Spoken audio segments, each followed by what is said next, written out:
saudara muslim, apa kabar Anda di pagi hari ini? Senang sekali saya Raga Satria pagi hari ini bisa jumpa kembali menemani Anda dalam program Kajian Fajar Motivasi Al-Quran. Siaran bersama Suara Muslim Radio Network di 93,8 FM Suara Muslim Surabaya, 89,9 FM Suara Muslim Lumajang ada Kiki Kristiani, di 88,7 Kalika FM Suara Muslim Tuban, dan di 96,2 Samara FM Tulungagung ada Anwar Fuadi yang bertugas. Mitra Muslim, pagi hari ini dalam kajian Fajar Motivasi Al-Quran kita akan melanjutkan kembali kajian kita, yakni motivasi dari Quran Surah Luqman ayat 33.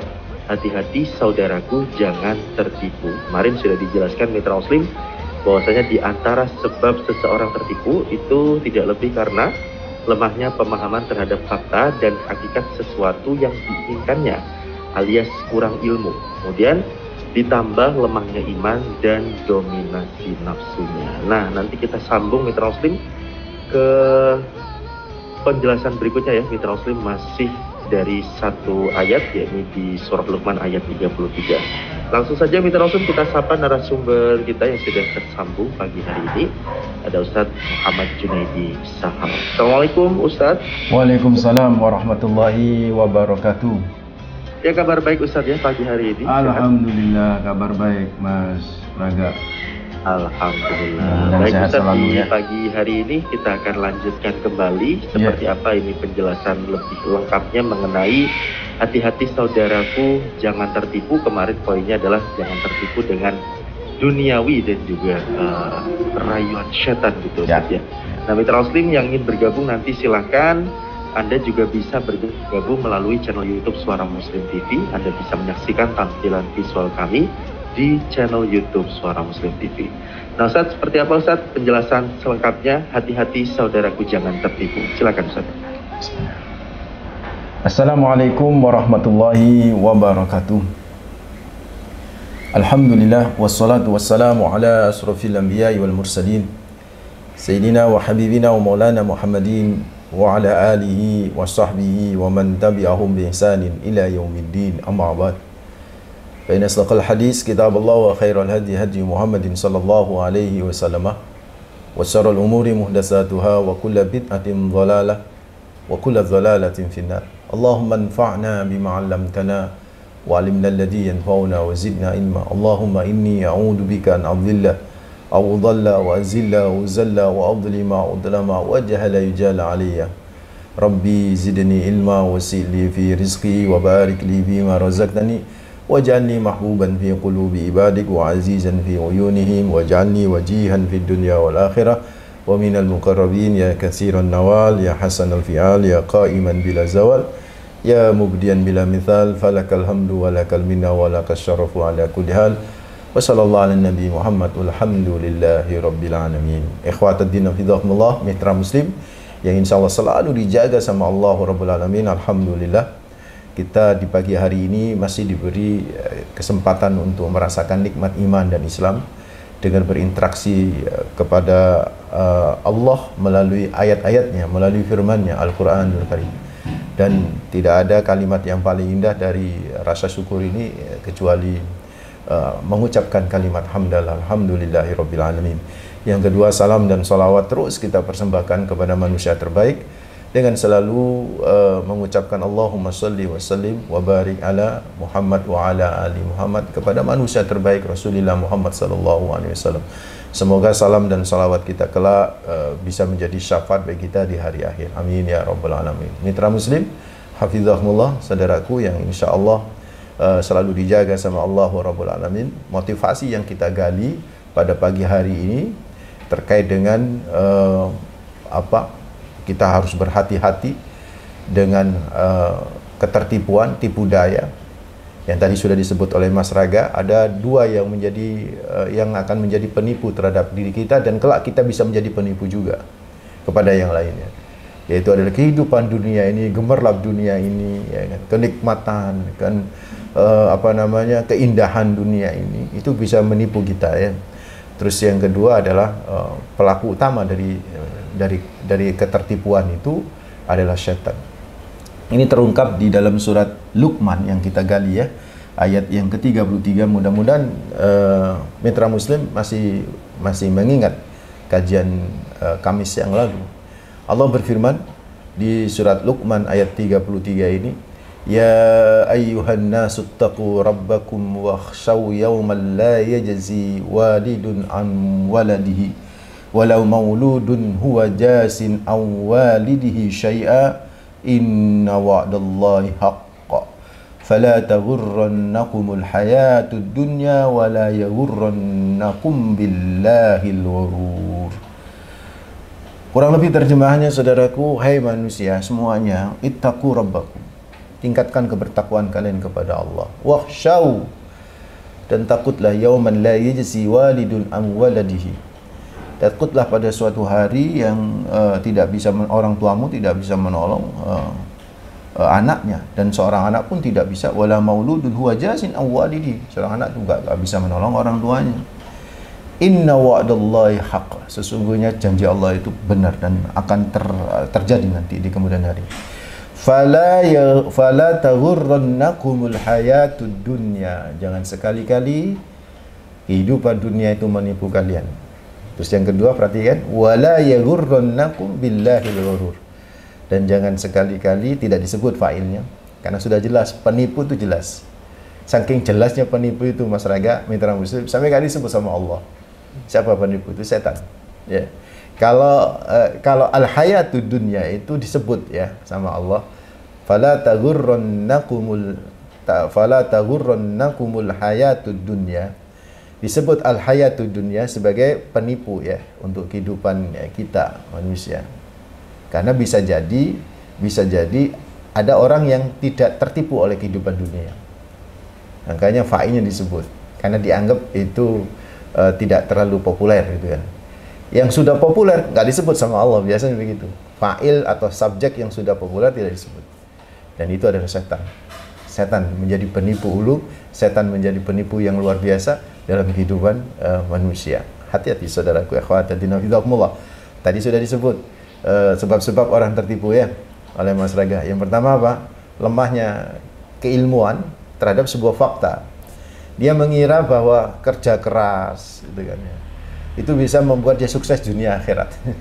Kerja keras, mencari duit ya. Dengan meninggalkan ibadah kepada Allah, dia mengira dia bisa bahagia gitu kan. Dia mengira dengan itu bahagia dunia akhirat. Ya, itu kan dia tidak tahu fakta bahwa kehidupan dunia itu ya hanya untuk di dunia gitu kan. Kalau toh kehidupan dunia itu bisa abadi sampai di akhirat, itu sudah tentu adalah orientasi dunia itu memang diarahkan kepada akhirat, kan begitu. Jadi dia tidak tahu fakta. Seperti orang kemudian tidak tahu bahwa si barang yang dijual belikan itu adalah palsu, itu fake gitu kan misalnya. Mereknya podo misalnya. Mohon maaf, misal ada sebuah merek Arloji yang mahal gitu kan. Sekarang fake-nya banyak gitu kan. Dia nggak ngerti faktanya. Jadi orang kalau orang ngerti fakta atau ngerti ilmu tentang perarodian, watches misalnya, dia akan tahu dari bentuknya, dari tulisan mereknya itu sudah ketahuan itu ini palsu atau tidak. Nah, ini kan harus ngerti, kita harus paham ya supaya kita nggak tertipu oleh kehidupan dunia itu. Kemudian yang kedua apa? Ya sudah tentu karena lemah iman. Dia kadang ngerti dia itu dia nipu gitu, itu nipu kita itu, tapi karena lemah iman kita, tergerus kita oleh kekuatan nafsu untuk mengejar dia gitu. Karena kepingin berfoya-foya gitu kan, kepingin berhidup yang selalu dianggap hebat gitu oleh masyarakat, dia melakukan itu padahal dia tahu itu salah gitu kan. Dia tahu salah. Mohon maaf, ketika seorang koruptor ya Mas Raga itu tanda tangan, dia tahu kan itu salah. Dia tahu dia salah. Ya memang ada yang tanda tangan tertipu tuh ada gitu kan ya. Ada ya, tertipu tuh ada gitu kan. Tapi kan hukum kan ngelihat zahir itu kan, hukum positif di Indonesia ini. Kamu ngapain tanda tangan? Saya nggak tahu ya, terserah kamu nggak tahu, tapi kan itu faktanya ini. Tapi ada yang benar-benar dia tanda tangan itu untuk mengucurkan, mencarikan dana itu kan ya. Misalnya dana bansos itu mau dia mau dikorup itu bisa. Dia tahu per barang itu sekian dia dapat, dia tahu dan dia tanda tangan itu untuk memenangkan tender orang supaya dia dapat itu kan ya. Saudara ikhwatatina fillah, dia tahu ilmunya kan, dia tahu faktanya, tapi karena lemah iman dan dominasi nafsu, dia tertipu, saudara. Jadi pada kali ini, saudara ikhwatatina fillah, pada sesi ini saya ingin melanjutkan supaya kita tidak tertipu, gitu loh. Gimana caranya, kan begitu? Ya mungkin dari tahu sebab, gitu kan. Kalau orang sakit tahu sebab penyakitnya, untuk supaya tidak sakit kan sebabnya harus dihilangkan, kan begitu kan. Sama gitu kan. Gimana cara kita supaya tidak tertipu gitu. Ya dua sebab itu ya harus digali. Dua sebab itu harus dipahami. Pertama ya yakinin gitu kan ya. Ini sebab pertama ya, bukan sebab atau cara pertama kita untuk supaya kita tidak tertipu. Yang pertama, saudaraku, ini bersumber dari dua sebab kita tertipu tadi ya. Jadi lemahnya ilmu dan lemahnya iman, kan begitu kan. Lemahnya pengetahuan terhadap suatu fakta dan lemahnya iman serta dibareng dengan dominasi nafsu dan bisikan setan. Pasti kalah itu kita. Pasti kalah itu. Maka karena itu, saudaraku ikhwataddina fillah, gimana caranya supaya kita tidak tertipu, ikhwataddina fillah? Pertama, harus kuatin keyakinan di dalam diri kita, dan itu menjadi pengetahuan kita, mafahim kita, maklumat kita, bahwa hidup di dunia itu cuman sebentar, sehingga kita nggak tertipu gitu dengan dunia ini. Makanya mohon maaf Mas Raga, itu kan Al-Qayyis itu kan itu dari lisan Rasulullah ya, nama Al-Qayyis itu. Al-Qayyisu man dana nafsahu wa amila lima ba'dal maut. Orang yang cerdas itu adalah orang yang dana nafsahu. Dia bisa selalu mengukur apakah yang dia lakukan dalam jiwanya itu sesuai dengan syariat atau tidak. Itu orang yang cerdas. Terus yang paling penting terkait dengan solusi bagi kita supaya kita tidak tertipu pada sesi yang pertama ini adalah apa?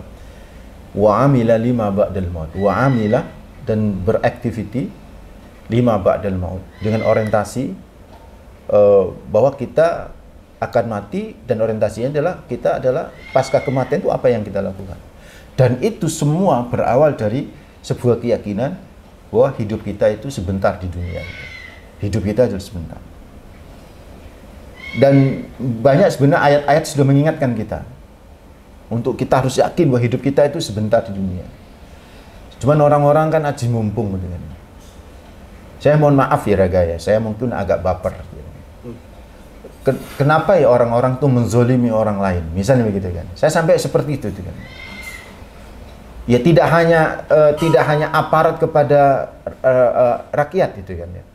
Tapi antar rakyat itu pun kadang menzolimi itu sampai seperti bukan manusia begitu kan. Yang kalau manusia itu kan punya rasa gitu loh, Mas Raga.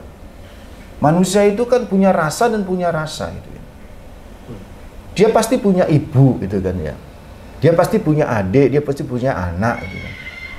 Ketika anak, adik, ibu dizalimin orang kan dia marah. Tapi ketika dia punya kemenangan, punya kekuasaan, dia menzalimin.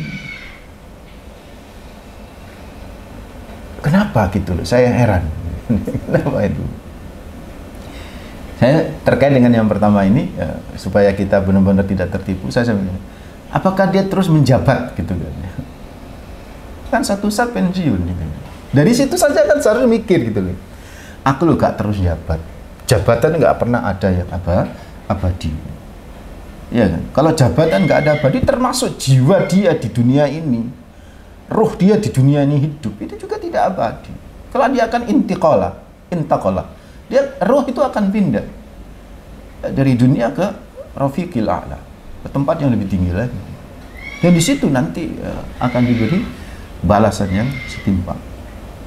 Makanya di dalam Al-Quran diantaranya ya, surat As-Su'ara, bisa dicek nanti surat As-Su'ara ayat 205, itu Allah sudah mempertanyakan, afara'aita immatta'nahum sinin. Bagaimana pendapat kalian jika mereka kami beri kenikmatan di dunia itu hanya beberapa tahun? Beberapa tahun. Matta'nahum sinin. Ya, Itu enggak, beberapa tahun itu sedikit, saudaraku. Coba ini ada sering ini viral di medsos ini kan ya. Ada surat Al-Hajj ayat 47. Di situ disebutkan wa inna yauman inda rabbika ka alfi sanatim mimma ta'udun. Kata Allah Rabbul Alamin, inna yauman inda rabbika. Satu hari di sisi Tuhanmu. Satu hari di sisi Tuhanmu. Ka alfi sanatin, itu setara dengan 1000 tahun mimma ta'udun, dalam hitungan kalian. Satu hari 1000 tahun hitungan kita.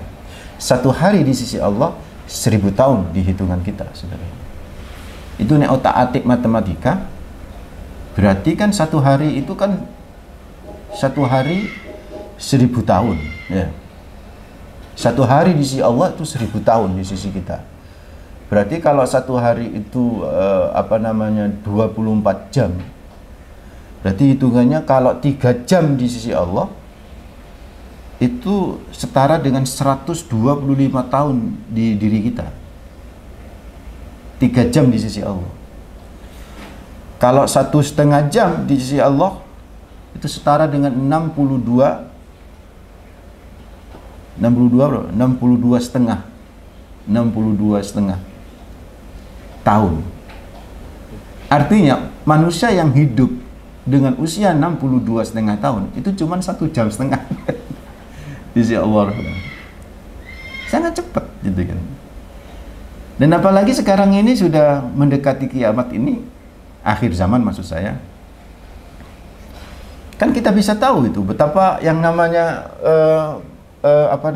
yang namanya perhitungan waktu kan semakin cepat. Gak terasa sekarang udah Kamis lagi ya, Mas Raga. Masa Kamis lagi. Ya, kalau Kamis lagi itu saya Senin itu Mas Raga sudah berijtihad, kalau bahasa kerennya begitu kan. Ini tema apa itu? Begitu. Jadi saudara kekhawatiran ini cepat banget gitu kan. Ya Allah, masihkah kita tertipu gitu loh dengan seolah kita ini hidup lama di dunia, seolah kita ini abadi gitu kan. Kullu man 'alaiha fanin wa yabqa wajhu rabbika dzul jalali wal ikram. Semua yang ada di muka bumi itu tidak abadi. Sebentar gitu. Sebentar kita. Kenapa kita masih tertipu dengan sesuatu yang sebentar gitu maksudnya? Walal akhiratu khairu wa abqa. Sedangkan akhirat itu jauh lebih baik dan jauh lebih abadi. Tapi kita nggak pernah tertipu dengan akhirat. Kita tertipu dengan dunia. Karena memang dunia ini asik gitu kan ya. Maksudnya. Asik loh Mas Raga. Mas Raga, mitra muslim punya anak. Anak itu dunia bagi Anda. Istri itu dunia bagi Anda, bagi saya. Itu asik kan dengan istri kita, asik kan dengan anak kita. Kalau dalam koridor dunia yang masih dihalalkan saja, kita juga harus hati-hati, bayangkan. Dengan dunia yang diharamkan dengan kita. Ini yang harus kita renungin bareng-bareng ini. Kalau dengan istri kita yang halal saja, kita jangan sampai terperdaya, sampai melupakan Allah karena demi istri yang halal. Apalagi demi istri orang gitu kan. Sampai lupa mas sama Tuhan. Ini al-namanu wal kebajutu. Na'udzubillah min dzalik. Karena itu, saudaraku akhwatadina fillah, ayo nih. Yang aspek pertama ini penting bagi kita, bahwa kita harus yakin supaya dominasi nafsu ya itu kita kalahkan, sehingga ada dominasi keyakinan. Kita sebentar kok, buat apa kita ngejar sesuatu yang kalau toh kita genggam, kita rasa sebentar. Padahal kita lepas sesuatu yang kalau kita genggam, kita abadi di akhirat. Nah ini kemarin itu kita bahas kan, orang yang bekerja keras sampai lali sholat, dia kan tertipu kan ya. Dia lepas sesuatu yang membuat dia abadi di akhirat dia, yaitu sholat. Dia genggam yang paling setahun 2 tahun. Mohon maaf Mas Raga, sebelum mitra muslim yang mohon maaf, sebelum pandemi itu kan banyak orang yang punya usaha yang luar biasa, bos. Ya pada saat itu dia bangga, dia kena sama Allah pandemi plek sekolab itu sebagian. Terutama di traveling ya. Wah, kalau dadak gitu. Ayo coba. Seharusnya ini menjadi pemikiran gitu loh. Menjadi perenungan, bahan tadabbur kita, bahan perenungan kita. Ya berarti memang dunia ini nggak lama gitu. Kenikmatan yang Allah mata'nahum sini kita diberi kenikmatan itu sedikit gitu kan sama Allah. Jadi jangan sampai itu menjadi penghalang hijab untuk menggenggam, merangkul sesuatu yang membuat kita abadi di akhir. Itu saudaraku ikhwataddin fillah. Karena itu ikhwataddin fillah, ini yang pertama. Jangan sampai kita tertipu. Ya enggak? Yang kedua nih, saya tambah dulu satu, baru nanti kita diskusi. Gimana caranya supaya kita tidak tertipu? Tadi yang pertama masih ingat apa? Yakin hidup ini hanya sebentar, tidak lama, tidak abadi. Jangan mencampakkan sesuatu yang abadi hanya merengkuh sesuatu yang tak abadi. Itu tertipu alias goblok. Karena itu wis jelas itu gak abadi, malah di eman-eman di masya Allah dipeluk-peluk. Sedangkan yang abadi dilepas. Yang kedua, saudaraku ikhwataddin fillah, kenikmatan dunia dan gemerlapnya itu tidak akan pernah berguna sama sekali. Ini kita harus yakin. Ya. Dengan dibanding siksaan ketika kita mendapatkan di akhirat. Bahkan ada sebuah riwayat, sebenarnya masih saya cari validitasnya. Ini untuk motivasi saja konten riwayat ini. Bahwa kesenangan dunia seisinya itu belum ada satu celupan jari, di situ disebutkan satu bulan jari yang kalau diangkat itu dengan sakitnya atau parahnya siksaan api neraka. Nggak ada bandingannya apa-apa itu sudah. Ketika seorang sudah berada di neraka, naudzubillah min dzalik, mudah-mudahan kita tidak, ya Allah, maka seluruh yang ada di dunia itu sudah tak ada artinya sama sekali. Nggak usah jauh-jauh Mas Rangga, mitra muslim. Ketika sakratul maut saja, maka istri yang cantik, anak-anak yang sukses, harta yang berlimpah, itu tak berguna. Nggak akan pernah ada yang bisa menolong pada waktu itu. Apalagi kalau anak-anaknya nggak ada wiritannya itu handphone. Ketika sakratul maut, gak anak sing nalkin, ya, nggak ada yang nuntun. Tuh ya Allah, sebuah penderitaan yang luar biasa itu. Ikhwataddin fillah. Ayo, mitra muslim, jangan sampai tertipu. Anda kalau pejabat, percayalah nanti setelah selesai jabatan, yang menghormati Anda akan berkurang. Atau bahkan tidak ada yang menghormati sama sekali. Percaya. Karena kullu man 'alaiha fanin wa yabqa wajhu rabbika dzul jalali wal ikram. Tidak ada yang abadi. Jangan sampai kita tertipu dengan yang tidak abadi. Kita mencampakkan yang abadi, yaitu akhirat. Walal akhiratu khairu wa abqa. Nanti kita lanjut tips berikutnya bagaimana kita terhindar dari ketertipuan kehidupan dunia dan setan. Wallahu a'lam. Ya, baik Ustadz. Ada satu ungkapan atau motivasi yang sering kali kita dengar, dan itu menurut saya setelah mendengarkan kajian ini saya nggak setuju, Ustadz. Ikhris lid dunyaka ka'annaka ta'ishu abadan. Jadi kita bekerja di dunia seakan-akan hidup selamanya. Padahal kalau kita berpikir hidup selamanya, kita nanti nyari rezekinya nggak mikir surga dan neraka, nggak mikir halal haram, meninggalkan sholat dan lain sebagainya. Tapi kan ada terusannya tuh Mas Raga. Ali akhiratika ka'annaka tamutu ghadan. Nah, jangan diambil potongan quotes yang awal. jadi wa mal li akhiratika ka'annaka tamutu ghadan. Coba logikanya Mas Raga. Kalau di yang pertama, quotes yang pertama, i'mal lid dunyaka ka'annaka ta'ishu abada. Bekerjalah di dunia seolah-olah kau hidup selamanya. Terus di akhirnya disebutkan, dan bekerjalah untuk akhirat seolah-olah kau mati besok. Kira-kira mau bekerja nggak? Kira-kira mau bekerja nggak? Pasti dia beribadah dia. Besok udah mati kok. Buat apa saya harus bekerja selamanya kalau besok udah mati? Jadi mohon maaf Mas Rangga, itu quotes itu dari ulama itu hebat itu menurut saya. Jadi jangan dipahamin yang di depannya. Banyak ya Orang-orang yang memahami di depan, kan? Yang di akhir itu kadang-kadang nggak dibacakan, atau salah paham dia dengan yang di akhir itu. Padahal yang di akhir itu, sekarang kan logikanya, kalau kita bisa bekerja selamanya di dunia, tapi besok mati, ayo coba, kalau besok mati kita ngapain? Itikaf di masjid, kan begitu kan? Begitu tuh maksudnya dari quotes itu bukan hadis, itu kalam ulama itu saya pernah ngecek itu bukan kalam Rasulullah, tapi lumayan bagus, bukan lumayan, itu sungguh sangat bagus misalnya. Wallahu a'lam. Ya baik, nanti kita sambung Ustadz ya di segmen berikutnya. Tentu kami juga mengundang Anda untuk bisa berdiskusi, dan terima kasih mitra Muslim, Anda terus bersama kami pagi hari ini dalam kajian Fajar Motivasi Al-Quran bersama Ustadz Muhammad Junaidi Sahal SAG MAG. Dan tentunya kami undang Anda untuk bisa bergabung bersama kami. Silakan 0315245555, untuk WhatsApp di 0855300938. Dan untuk Anda yang ingin bertanya langsung di kolom komentar channel YouTube Suara Muslim TV juga boleh, silakan bertanya di sana. Kita sapa penelpon pertama Ustaz yang sudah tersambung. Assalamualaikum. Waalaikumsalam warahmatullahi wabarakatuh. Ya, silakan Pak Sodikun. Assalamualaikum Ustaz. Waalaikumsalam warahmatullahi wabarakatuh, Pak Sodikun. Ini Ustaz, tadi Ustaz singgung al-qayyim, orang yang cerdas. Cerdas di sini, cerdas dalam arti berpikir setelah kematiannya. Berarti di sini yang saya artikan berarti berpikirnya jangka panjang, nah, kan future orientednya.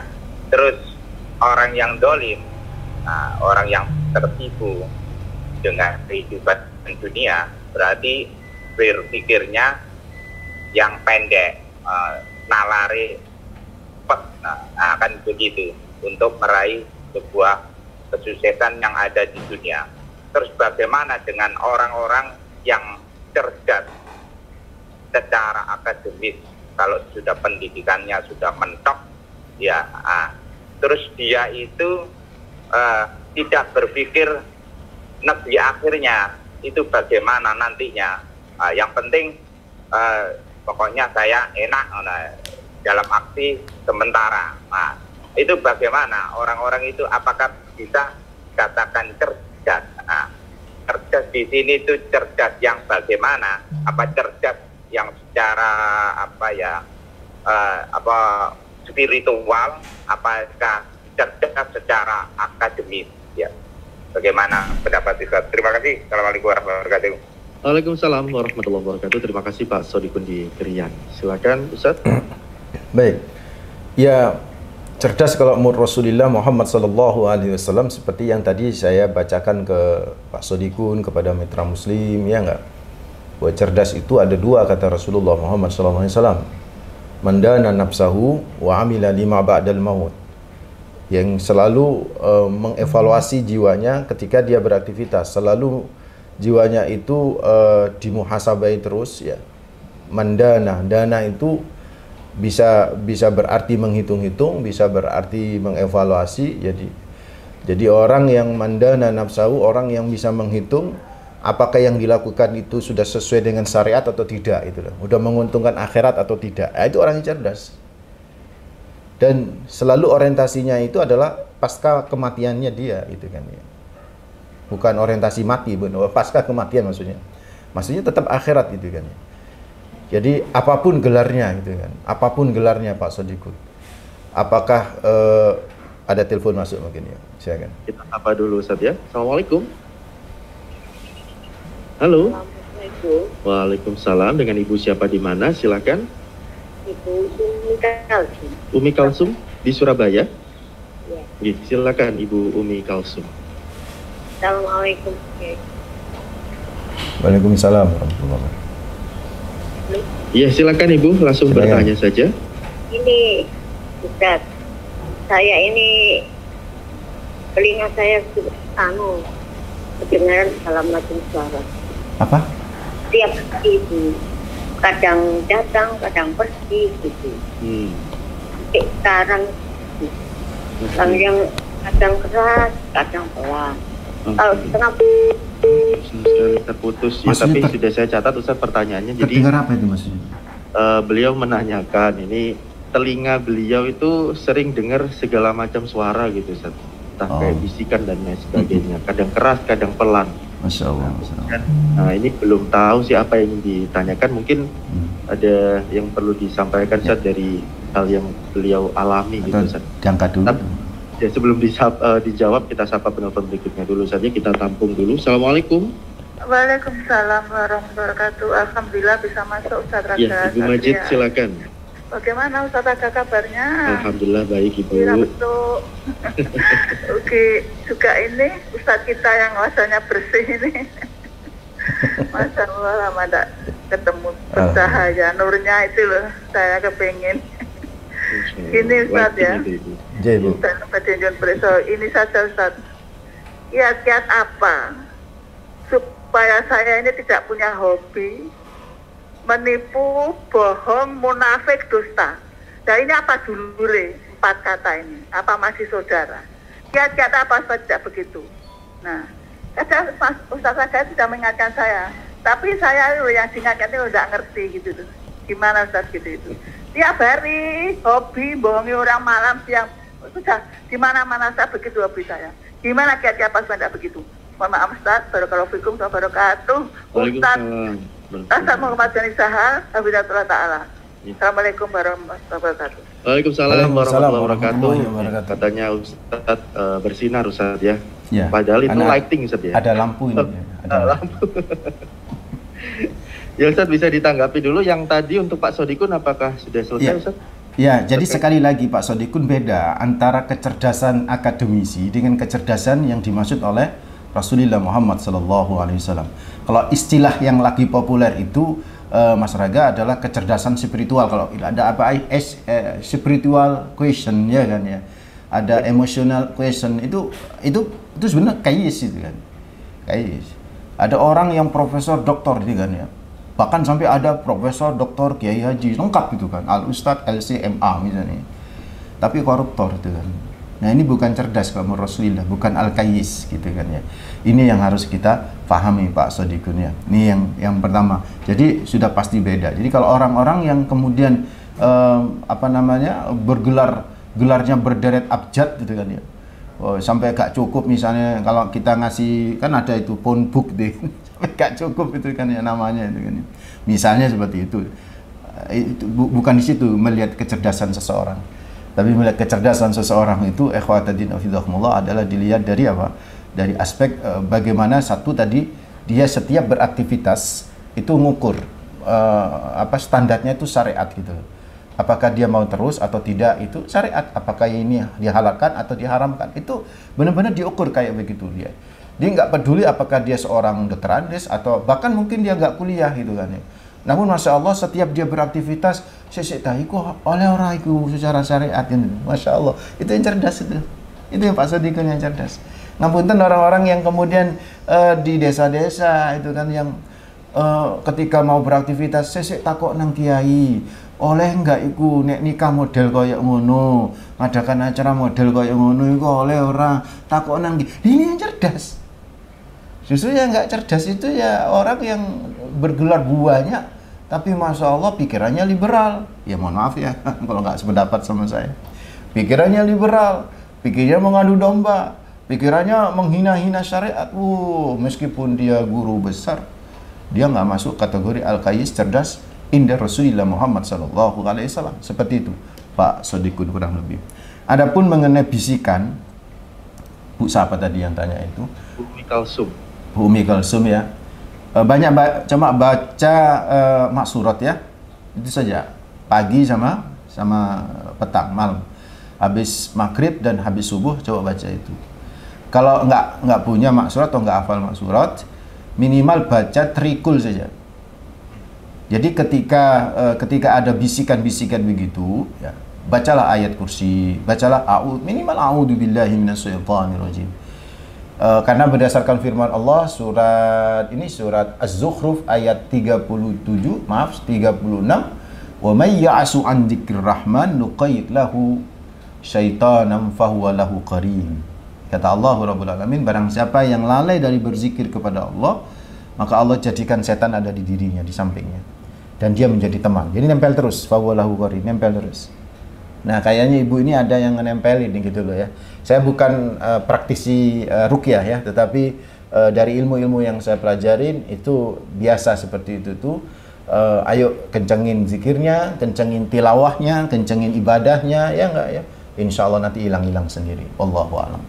Nah, terus yang ketiga itu dari Bu Majid ya, Bunda Majid, kiat supaya tidak berbohong. Gimana caranya supaya kita tidak berbohong? Apa sebabnya orang berbohong?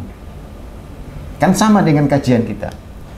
Karena dia tertipu dengan dunia bahwa kalau dia tidak berbohong, kalau dia tidak berbohong, dia tidak akan mendapatkan sesuatu kan. Akhirnya dia berbohong kan, supaya dia mendapatkan sesuatu. Makanya jangan tertipu dengan sesuatu begitu. Harus dalam menghilangkan kiat berbohong ini memang sangat rumit. Harus dikembalikan kepada situasi orangnya. Kenapa dia berbohong? Dan berbohong dalam persoalan apa? Kalau berbohong dalam persoalan misalnya berkaitan dengan masakan, ngomong sama suaminya, iki aku wis masak, iki duitnya gak cukup misalnya gitu kan. Ya, kalau supaya kita tidak berbohong kepada suami supaya duitnya nggak cukup, ada teleponnya, silakan. Sapa dulu Ustaz ya. Assalamualaikum. Waalaikumsalam warahmatullahi wabarakatuh. Dengan Ibu? Dengan Bu Sri Surabaya. Bu Sri Surabaya, silakan. Iya. Jika dikecilkan volume radionya Ibu ya. Iya. Mohon bertanya Pak Ustadz. Kalau kita tertipu dengan berbuat hal-hal yang tidak pantas, terus dievaluasi dengan istighfar yang maksimal, tapi merasa belum terhapus, apa tersebut kadarnya Allah? Bagaimana kita tahu kalau khilaf tersebut sudah terhapus? Sebab merasa belum puas dengan rasa menyesal itu tadi karena tertipu. Bagaimana caranya? Mohon maaf, matur nuwun. Assalamualaikum warahmatullahi wabarakatuh. Waalaikumsalam warahmatullahi wabarakatuh. Terima kasih Bu Sri di Surabaya. Lanjut lagi untuk Bu Majid di Gresik tadi Ustaz ya. Jadi kalau kemudian kita misalnya konteksnya itu adalah sering berbohong kepada suami, apa sebab dulu gitu. Jadi nggak bisa langsung kiat secara umum ya, agak rumit. Kiat secara umum ya sudah, harus kuatin iman, jangan terdominasi nafsu. Karena yang namanya berbohong kan menginginkan sesuatu yang berkaitan dengan dunia, ya kan? Sehingga akhirnya dia berbohong dengan segala berbagai cara kan begitu. Itu secara umum. Tapi kalau secara spesifik, ya berbohong kepada siapa dulu? Berbohong tentang apa dulu? Jadi ada kalanya yang kita berbohong itu dibenarkan. Oh, iya, kok bisa Ustaz? Iya. Nah, berbohong dalam konteks peperangan kan boleh. Kalau kita jujur dalam peperangan ya apa? Ya hancurlah kita, pasukan kita kan begitu. Berbohong dalam mendamaikan orang misalnya kan, ya boleh itu. Kalau enggak ya kita misalnya begini, ada orang si gemuk dan si kurus, tengkar bolak-balik ya. Kita yang di tengah nih kan, datanglah kepada si gemuk ini, mohon maaf ya, kan ditanya, kamu dari mana ini? Saya dari si kurus. Oh, kamu bela-bela? Enggak, si kurus itu malah bela-bela kamu, si kurus itu muji-muji kamu itu kurus kayak dia, kayaknya begitu kan ya. Padahal nggak pernah ngomong gitu si kurus. Itu dalam rangka mendamaikan, disulhi. Itu boleh. Jadi kita lihat dulu apa konteksnya. Tetapi bohong secara umum itu hukum awalnya haram, nggak boleh kita berbohong. Kita nggak boleh dalam karena dusta ini yahdi ilan nar, yahdi ilan fujur. Orang yang berdusta akan mengarahkan kepada kefujuran, keperbuatan yang buruk. Wal fujur yahdi ilan nar, dan yang orang-orang yang fujur itu akan pasti nanti jalannya akan mudah menuju neraka. Tinggalkan kebohongan dengan cara apa? Saudaraku, kuatkan keimanan kita dan jangan sampai tertipu dengan dunia. Karena yang membuat kita berbohong adalah duniawi itu. Itu ikhwatatina fillah. Ya sama dengan kajian kita tentang ketertipuan itu, karena akibat itu salah satu akibat dari ketertipuan kita suka berbohong. Begitu kurang lebihnya. Wallahu a'lam. Ada telepon masuk. Oke, terakhir ini ya, penelpon terakhir kita sapa. Assalamualaikum. Waalaikumsalam warahmatullahi wabarakatuh. Pak Warno ya. Betul. Iya, silakan Pak Warno di Magetan. Assalamualaikum Ustaz. Waalaikumsalam warahmatullahi wabarakatuh. Ya, ini yang perlu diingat ya, selalu diingat bahwa setiap keinginan manusia itu pasti dimasuki oleh setan. Maka tadi sudah dikatakan oleh Ustaz, kita harus banyak-banyak membaca ta'awudz. Ini yang ada di surat 66 ayat 10, 11, 12. Ini kemarin sudah saya minta sama Mas Raga itu, tapi belum terjemahnya belum dibaca ya. Ini mohon penjelasan. Matur nuwun. Assalamualaikum warahmatullahi wabarakatuh. Waalaikumsalam warahmatullahi wabarakatuh. Surat 66 ayat berapa tadi? 10, 11. Iya. Surat 66 kalau nggak salah ya tadi. Iya. 10, 11, 12. Tapi kita jawab dulu yang Ya. Busri tadi, Ya, tadi ya. di Surabaya.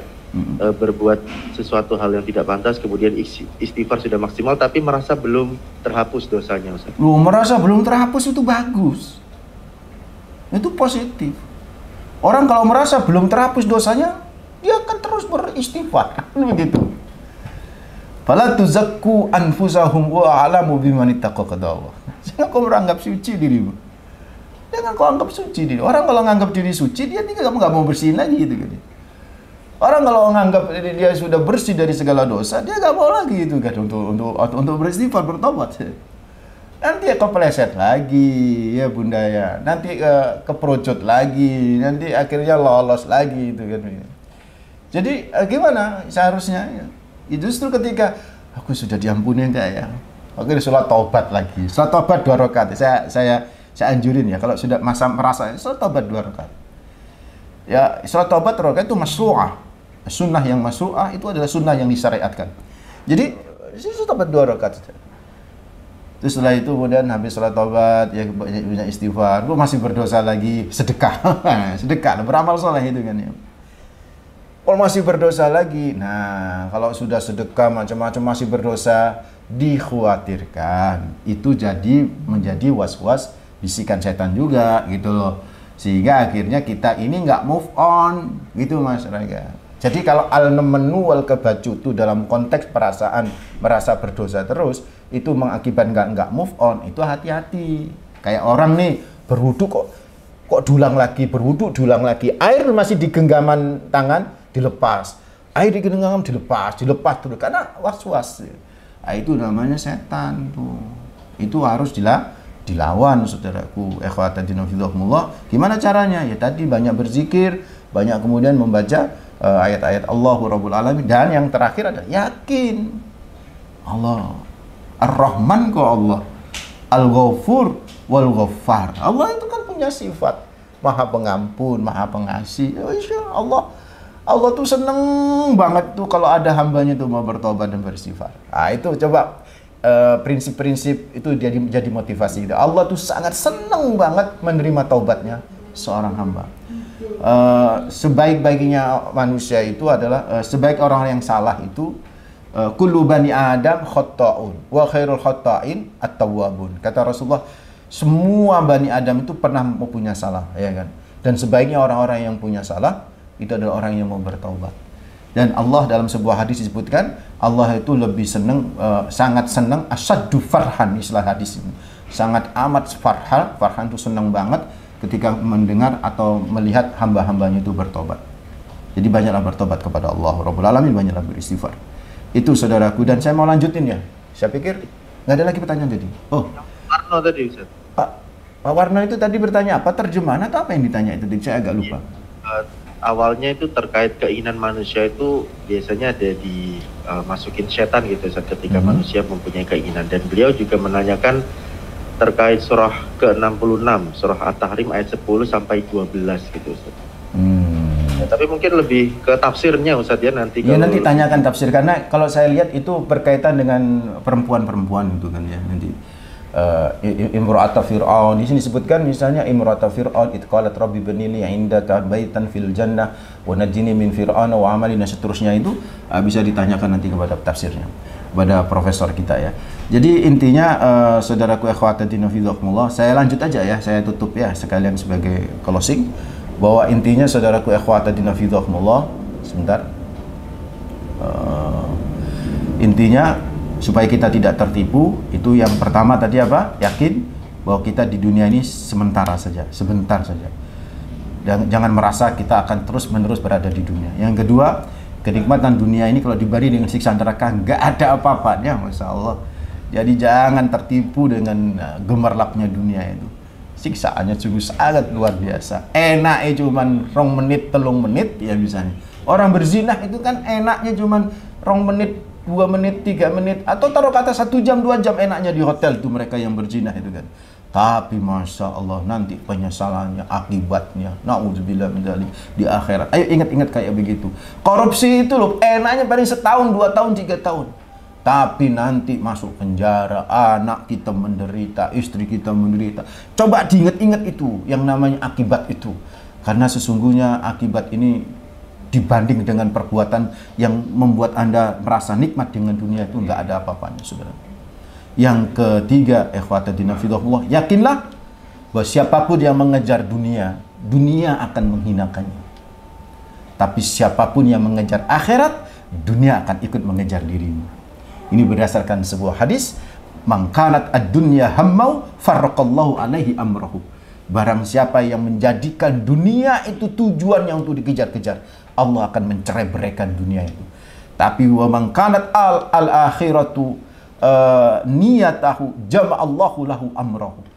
Barang siapa akhirat itu menjadi tujuannya, yang dicari-cari, yang dikejar-kejar, maka jama'allahu lahu amrahu. Allah akan mengumpulkan dunia itu untuk dirinya.